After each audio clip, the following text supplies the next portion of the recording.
Okay, pasok na ulit tayo. Kayod na naman dito sa gitnang silangan, dito sa abroad, para sa pamilya. Minsan nakakatamad pumasok, lalo na pag morning shift. Ang hirap bumangon. Kaso iisipin mo, may pamilya kang pakakainin, may anak kang pag-aaralin, may mga utang ka pa. Diretso lang ang buhay. Diretso lang trabaho.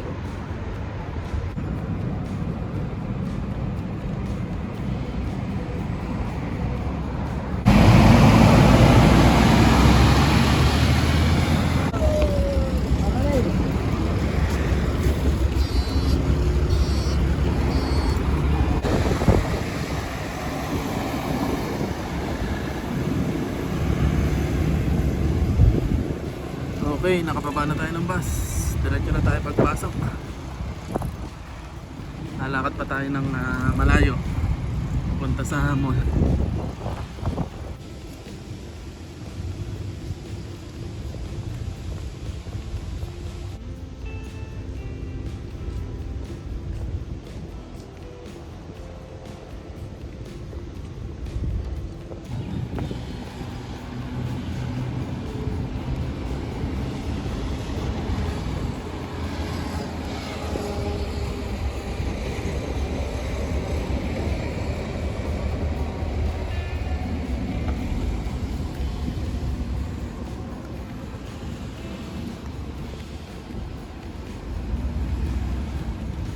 Okay, nandito na tayo sa trabaho na naman.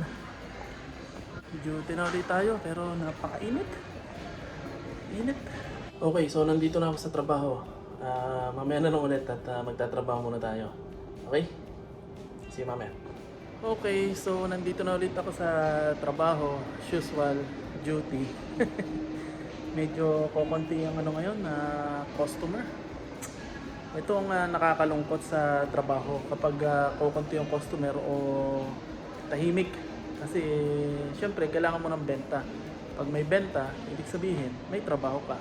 Pag walang benta, ibig sabihin delikado. Kaya dapat mas maganda yung mas maraming tao, mas magulo, mas maraming customer kaysa sa walang customer at tahimik at walang ginagawa. Maganda yung maraming ginagawa. Kasi ibig sabihin, sasahod ka at may business, may trabaho ka.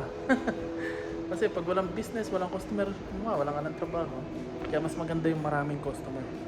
No, ewan ko, yung sa iba nagre-reklamo, ang daming customer, nakakapagod, ganito, ganyan, daming dahilan. Pero mas gugustuhin ko yun. Ibig sabihin, stable yung company, may kita. Eh kung walang customer, basta ka lang nakatanga, nakatayo, ibig sabihin, walang business. May posibilidad na magsarado yung company, walang ka ng trabaho. Diba? Kaya mas maganda yung maraming customer. Pero pag ganitong mga tahimik lang, nakakatakot o nakakakabado, nakaka-nervous. Yun lang. Share ko lang sa aking experience. Dito naman sa bansang to, depende sa company. Kung maganda yung company o buwisit yung company o palpak yung company. Yung dati ko nga trabaho dito, 9 years ako. 9 na taon ako nagtrabaho, pero 9 na taon akong walang medical. Walang medical insurance. 9 na taon, walang medical insurance. Pero yung iba kong mga kasama may medical insurance. Tapos yung ibang company, at saka yung ibang company dito, halos lahat required ang may medical insurance. Pero yung sa 9 years ko, wala akong medical insurance noon. Tapos, may kaibigan ako, kapatid nung kasama ko sa trabaho, yung company niya, maliit lang, as in kiosk lang. Kiosk, tindahan lang ng mga accessories, mga bag, mostly bag. Pero napakaliit lang yan. Eh yung company ko napakalaki, department store. Pero nung nag-resign ako, kumpara dun sa nag-resign siya, ang nakuha naming gratuity o end of service pay ay napakalaki nung diferensya kumpara sa kanya. Ibig sabihin, mas malaki yung nakuha niyang end of pay or gratuity kesa sa akin. Which is yung company niya, kiosk lang, napakaliit lang. Tapos yung akin, napakalaki. So mas malaki yung nakuha niyang pera kesa sa akin nung nag-resign siya. So yun, depende yun sa company. Kung kahit maliit lang yung company, kung maganda naman yung company o mabait yung amo, mas maganda. Sa akin, malaki nga yung company, palpak naman yung management o palpak yung may-ari. Depende yun sa company dito o sa may-ari ng company. Kung mabait o galante, ganun. Swertihan lang at tsamba-tsamba lang. Promise dito. Kung makakatsamba ka ng maganda. Meron namang minamalas, mga ganon. So, depende yun. Kaya swerte-swertehan lang talaga dito. Okay, kakain muna ako. Break time. Kasi alas 6 uuwi na yung mga pang-umaga. So, kain muna ako para ready na mamaya pag alis nila. Yung aking ulam for today.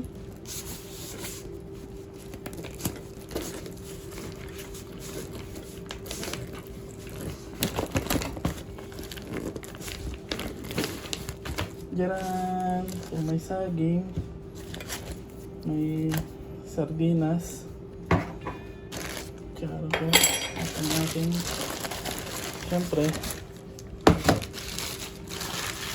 hindi tayo mabubuhay ng walang rice. So, itlog, yun lang. So, kain na tayo, may sardinas pa ako dito. Alright. Okay, balik na sa trabaho, Maya-maya uuwi na ulit. Ayun, ganito lang dito. So, mas maganda, mas maraming tao, mas maraming customer para hindi mo mararamdaman yung oras. Maya-maya makikita mo uwian na. Okay, tapos na tayo ng trabaho. Tapos na naman yung duty natin ngayong araw na to. Nakaraos din ng isang araw. Bukas na lang ulit. Panibagong pagsubok. Medyo okay naman yung araw ngayon. Kaso medyo nagka-problema dun sa staff kasi may nag-resign na staff. Isang buwan pa lang. So malaking may problemang malaki na hindi ko rin maintindihan at medyo pangit yung pagkaka-resign niya. Kabayan pa naman. So nasira na naman yung ating reputasyon bilang Pilipino. Anyway, mamaya ikukwento ko sa inyo pagdating sa bahay. So naghihintay lang ako ng bus pa uwi.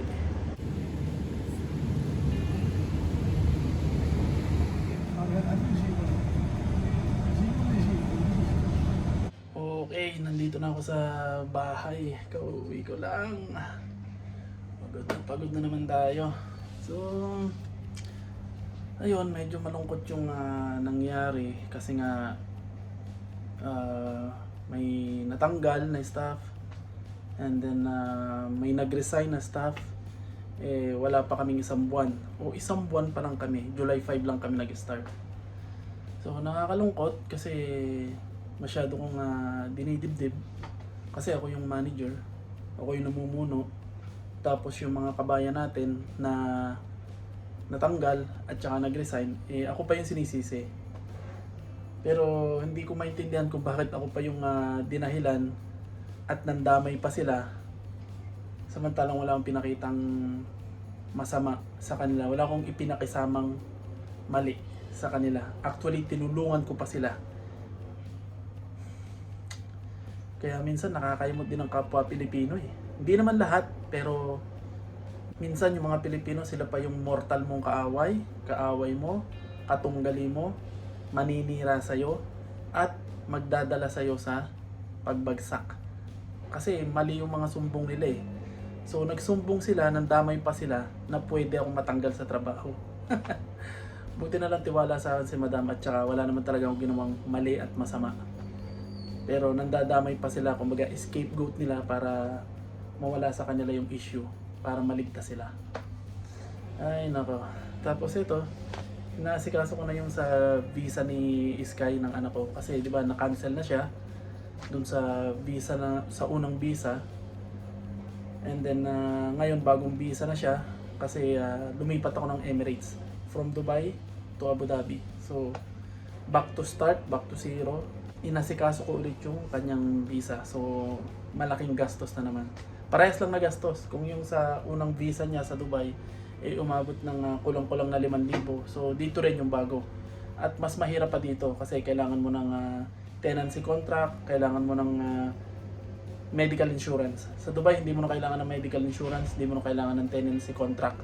Hindi kami hiningan sa Dubai nung binisahan ko si Sky. Walang insurance, walang tenancy contract. At yung salary certificate na kailangan ipa-Arabic, hindi na ako hiningan sa Dubai. Pero dito hiningan ako. Buti na lang may kaibigan akong PRO na nag-asikaso ng lahat at Napaka-smooth at napakabilis. Kaya maraming salamat dun sa kaibigan kong PRO. The best ka. Sulit yung bayad ko. At mura lang siyang maningil. Okay, so papahinga na ako. See you na lang sa susunod na kabanata. At hopefully, yung mga ipinasok kong bagong staff dito sa aking company, maging okay naman. Pero okay naman sila kasi mga kakilala ko na. Yung mga hindi ko kakilalang mga pasaway, direct galing Pilipinas, wala na. Ang hirap. So, paano? At yun, kung gusto nyong mag-apply sa amin, tumatanggap lang kami, part-timer. So, ako yung kumukuha ng tao, part-timer.